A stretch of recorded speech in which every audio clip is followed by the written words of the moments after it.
സുന്ദർബൻ കാട്ടില് ലീല എന്നൊരു കുറുക്കൻ ജീവിച്ചിരുന്നു. അയാൾക്കൊരു ജിലേബിയുടെ കടയുണ്ടായിരുന്നു. അവൻ്റെ കയ്യിലെ ജിലേബിയുടെ സ്വാദ് ഭയങ്കര നല്ലതായിരുന്നു. മറ്റുള്ള കാട്ടിൽ നിന്നും ലീലയുടെ ജിലേബി കഴിക്കാൻ വരുമായിരുന്നു. പക്ഷെ അവൻ്റെ പിശുക്കുകൊണ്ട് എല്ലാം കാട്ടിലുള്ളവരെല്ലാം ബുദ്ധിമുട്ടിരുന്നു. അവൻ്റെ ഭർത്താവ് ലോമൺമൻ, മകൻ ലല്ലു, മകൾ ലച്ചു എല്ലാവരും അവരുടെ പിശുക്കുകൊണ്ട് ബുദ്ധിമുട്ടിലായിരുന്നു. ഒരു ദിവസം കടയിൽ ലീല, വെളിയിൽ എന്താ ബോർഡ് എഴുതിയേക്കുന്നത്? ശുദ്ധ നെയ്യുടെ ജിലേബി? നീയാണെങ്കിൽ എണ്ണയിലാണല്ലോ ഉണ്ടാക്കുന്നത്, അതും ഒരു പാമോയിലാണല്ലോ. ഇന്നലെ ഞാൻ നിന്റെ ജിലേബി കഴിച്ചപ്പോൾ എൻ്റെ വയറുവേദനിച്ചു. അന്നാ ജംബോ, അത് നീ വിട്ട് കളഞ്ഞേര്. നീ കരിമ്പിൻ തോട്ടത്തിൽ പോയി കരിമ്പ് കഴിക്ക്. അതിൽ നിന്ന് നിന്റെ വയറ് ചീത്തയായി കാണും. നല്ല നെയ്യുടെ കാര്യം പറഞ്ഞാൽ എനിക്ക് എല്ലാ മൃഗങ്ങളുടെയും കാര്യം നോക്കേണ്ടി വരും. സുന്ദർ വനത്തിൽ ഷേരു ബബ്ബറിന്റെ കൂടാതെ നമ്മുടെ നെയ്യ് ദയിപ്പിക്കും. എന്നാൽ നീ കാശ് ശുദ്ധ ഗീയുടെ എടുക്കുന്നത്? ഞാൻ ഗീയുടെ കാശല്ല എടുക്കുന്നത്, ഞാൻ ജിലേബിയുടെ കാശാണ് എടുക്കുന്നത്. നമ്മുടെ ദഹനശക്തി ഉണ്ടല്ലോ, അതുപോലാണ് ഞാൻ എണ്ണയിൽ ഉണ്ടാക്കുന്നത്. അതുകൊണ്ട് ആരുടെയും വയറ് കേടാവില്ല. പിന്നെ ഡോക്ടറിന് കൊടുക്കാനുള്ള പൈസയും നമുക്ക് മിച്ചം വരും. ക്ഷമിക്കുക ലീല സഹോദരി, പിശുക്കിലും സംസാരത്തിലും നിന്നെ ആരും തോൽപ്പിക്കാൻ പറ്റില്ല. ഞാൻ പോകാണ്. റാം റാം. വലിയൊരാള് വന്നേക്കുന്നു, ശുദ്ധഗീല് കഴിക്കുന്നവൻ. 50 ജിലേബി ഒറ്റയടിക്ക് കഴിക്കും. എന്നിട്ട് പറയും എൻ്റെ വയറ് ശരിയായില്ലെന്ന്. ഇവൾക്ക് ഞാൻ ഹോൾസെയിലാണ് കൊടുത്തോണ്ടിരിക്കുന്നത്. എന്തൊരു നാടകം ഇത്! എന്തു പറ്റിയില്ലേ? നീ എന്തിനാ വിഷമിക്കുന്നത്? നിനക്ക് എന്തെങ്കിലും വിഷമമുണ്ടോ? നീ എന്നോട് ഒന്നും പറയണ്ട. രാവിലെ നീ ബോലുവിന്റെ അടുത്ത് പോവും, കുടിക്കാൻ വേണ്ടി പോവും. അത് കഴിഞ്ഞ് നീ എന്ന് ചീട്ട് കളിക്കും. നിനക്കാണ് ഒരു ജോലിയും ചെയ്യണ്ട. വെളിയിൽ പോകുമ്പോ സൂക്ഷിക്കണേ. പക്ഷികൾ പണിയൊന്നും ചെയ്യുന്നില്ല. ദാസനും കബീറും പറയുന്നു, എല്ലാം ദൈവം തന്നെ തുണ. നിന്നെ പോലെ മൃഗങ്ങളെല്ലാം ഇങ്ങനെ തന്നെ പറയണം. വൈകുണ്ഠത്തിൽ പോണം. വീട്ടിലൊരു പ്രായപൂർത്തിയായ ഒരു പെണ്ണുണ്ട്. എന്നാൽ നിങ്ങള് ഈശ്വരനെ വിശ്വസിച്ചിരിക്കുന്നു. മകൾ ലച്ചുവിന്റെ കല്യാണ സമയമായിരിക്കുന്നു. നിങ്ങളാണ് നിങ്ങളുടെ ചീട്ടുകളി നിന്നും നിർത്തിയിട്ടില്ല. ഇങ്ങനെ തന്നെ ലീലയുടെ ജീവിതം നടന്നുകൊണ്ടിരുന്നു. ലച്ചുവിന് വരുന്ന ആലോചനകളെല്ലാം അതെല്ലാം ലീല കാരണം പൊട്ടിപ്പോയിരുന്നു. ഒരു ദിവസം ഭോലു ബാലു ലീലയുടെ വീട്ടിൽ ലച്ചുവിനെ കാണാൻ വേണ്ടി കുറച്ച് വിരുന്നുകാരെ കൊണ്ടുവന്നു. എടുത്തോളൂ വിരുന്നുകാരെ, ജിലേബി നിങ്ങൾ കഴിക്കുന്നില്ലല്ലോ. അയ്യോ ലീലേ, നീ കണ്ടില്ലേ ഇത്? ജിലേബിയിൽ ഒരുപാട് ഈച്ചയിരുന്നു, പിന്നെ എങ്ങനെ കഴിക്കും? അതുകൊണ്ട് ഞാൻ ഇപ്പോൾ എടുത്തു കളഞ്ഞു. അത് കേടായി കാണും എന്ന് നോക്കിക്കേ. എന്നിട്ടും അവര് ജിലേബി കഴിക്കുന്നില്ല. എന്നാ ഒരു കുഴപ്പവുമില്ല, ചോദിക്കേണ്ട ഒരു കടമയുണ്ടല്ലോ. മോനെ, ജിലേബി എടുത്തുകൊണ്ട് വെക്ക്, കടയിൽ പോയി വെക്ക്. ഹലോ ബോലുവണ്ണ, നിങ്ങൾ ആ കൊതുകിനെയും പാറ്റയും എവിടാ വെച്ചിരിക്കുന്നേ?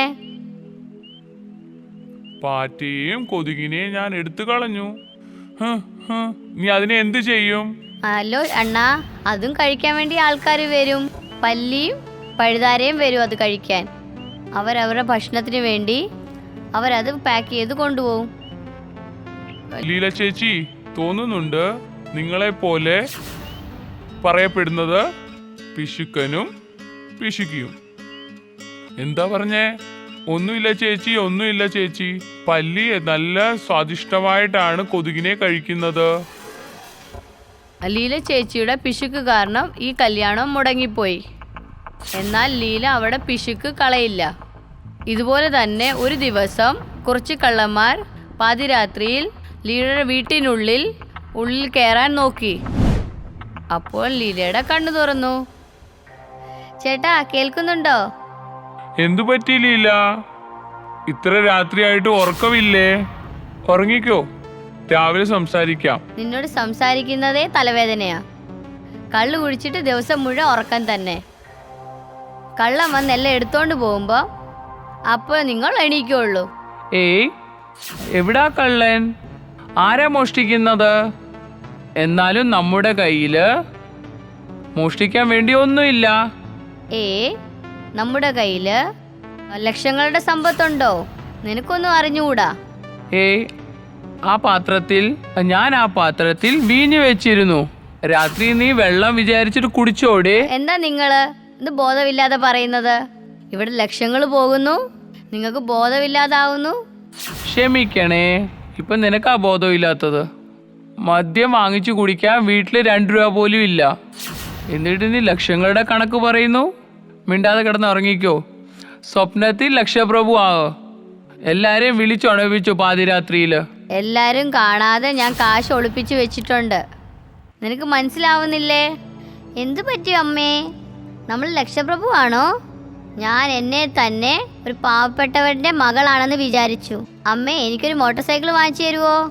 ഞാൻ മുഴുവൻ കാട്ടിലും കറങ്ങിയിട്ട് വരാം. നിന്റെ സാധനങ്ങളും ഞാൻ കൊണ്ടുവരാം. ഏയ്, മിണ്ടാതിരിക്കെ. വെളിയിൽ കള്ളൻ എല്ലാം കേൾക്കുന്നുണ്ടായിരിക്കും. അവൻ നമ്മുടെ എല്ലാ ധനവും മോട്ടിച്ചോണ്ട് പോവും. വാ വാ എൻ്റെ ലോമൺമൻ, ആദ്യമായിട്ടാ നീ ശരിയായിട്ട് സംസാരിച്ചത്. പിന്നെ കള്ളനെ പറ്റിക്കാൻ വേണ്ടി അവൾ നിലവിളിച്ചു പറഞ്ഞു. ഏയ് ലല്ലു, ഞാൻ പറഞ്ഞില്ലായിരുന്നോ നമ്മുടെ ലച്ചുവിന്റെ അമ്മായിയച്ഛനാണെന്ന്? നിങ്ങളുടെ അമ്മായിയമ്മയുടെ പേര് ലക്പതി ദേവിയാ. എന്നാൽ ആഭരണം ഉണ്ടാക്കാൻ 1 രൂപ പോലും ഇല്ല. ഞാൻ അവരോട് പറഞ്ഞു, ലക്ഷ്മി ദേവിയുടെ സ്ഥാനത്ത് പിശുക്കി ദേവി എന്ന് പേരിടാം. നല്ലതാ. നീ ലക്ഷ്മി ദേവിയുടെ കാര്യമാണോ പറയുന്നത്? ഇല്ലെങ്കിൽ എന്താണ്? എൻ്റെ ലക്ഷ്യങ്ങൾ ഉണ്ടായിരുന്നെങ്കിൽ നിനക്ക് ഞാൻ മോട്ടോർ സൈക്കിൾ വാങ്ങിച്ചു തന്നേനെ. എനിക്ക് ബൈക്കിൽ കറങ്ങാൻ നിന്നേക്കാളും കൂടുതൽ ഇഷ്ടമാണ്. എന്താ അമ്മേ ഈ കാര്യം? ആദ്യം എന്താ പറയാഞ്ഞേ? നീ സത്യമാണല്ലോ പറയുന്നത്.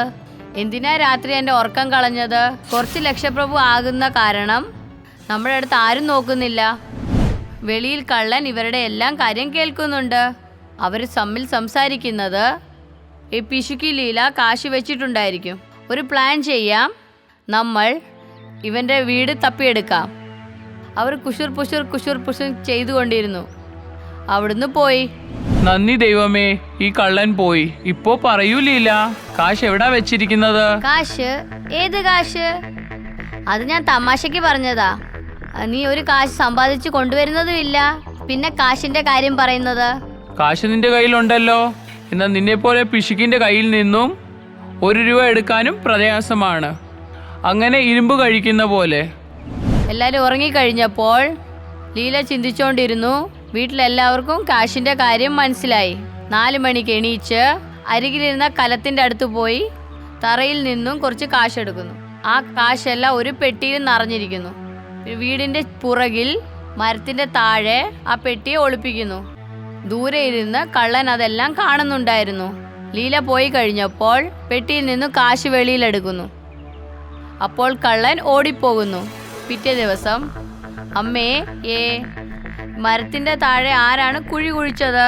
ദൈവമേ, എല്ലാം പോയേ, ദൈവമേ, എല്ലാം പോയേ. എന്റെ ജീവിതത്തിലെ എല്ലാ സമ്പാദ്യവും കള്ളൻ കൊണ്ടുപോയി. ഉണ്ടായിരിക്കേ, രാത്രിയോട് നീ എല്ലാം ശല്യപ്പെടുത്തിക്കൊണ്ടിരിക്കുന്നേ. വീട്ടിലാന്ന് ഒരു തുള്ളി കാശില്ല, 1 ലക്ഷങ്ങൾ കൊണ്ട് വെച്ചിരിക്കുന്നു. അയ്യോ, ഇല്ല, നിങ്ങൾക്കൊന്നും അറിയില്ല. ഞാനിവിടെ പൈസ വെച്ചിട്ടുണ്ടായിരുന്നു. എന്തിനാടി കള്ളം പറയുന്നത്? ഇന്നലെ രാത്രി നീ പറഞ്ഞു എൻ്റെ കയ്യിൽ ഒരു കാശും ഇല്ലെന്ന്. ഇപ്പൊ പൈസ എവിടുന്ന് വന്നു? ആ മമ്മേ, അച്ഛനും ആങ്ങളെയും പറയുന്ന കേട്ടില്ലേ? ഇന്നലെ രാത്രി നീ പറഞ്ഞു 1 രൂപ പോലും ഇല്ലെന്ന്. കാശ് മോഷണം പോകുമ്പോഴത്തേക്കിന് കുറുക്കൻ പ്രാന്താകുന്നു. അയ്യോ ആനേ, എൻ്റെ കാശെല്ലാം പോയേ. ഒരുപാട് കാശുണ്ട്. എന്തെന്നാൽ എൻ്റെ ലച്ചുവിൻ്റെ കല്യാണം കഴിക്കുന്നത് നടക്കാത്തോണ്ട് ഇവള് പ്രാന്തിയായി. ഞാൻ കേൾക്കുന്നത് കുറുക്കൻ്റെ എല്ലാ പണവും കള്ളൻ എടുത്തോണ്ട് പോയി. അതുകൊണ്ടാണ് കുറുക്കൻ പ്രാന്തനായത്. ആരോ സത്യം പറഞ്ഞിട്ടുണ്ട്, പിശുക്കൻ്റെ കാശ് കള്ളന്മാര് കൊണ്ടുപോകും. അതുകൊണ്ട് കാശിന്റെ പുറകിൽ പോകാൻ പാടില്ല. പിശുക്കനല്ല. ബാലുവിന്റെ കാര്യം കേട്ടിട്ട് കാട്ടിലെ എല്ലാ മൃഗങ്ങളും സന്തോഷമായിട്ട് താമസിക്കാൻ തുടങ്ങി.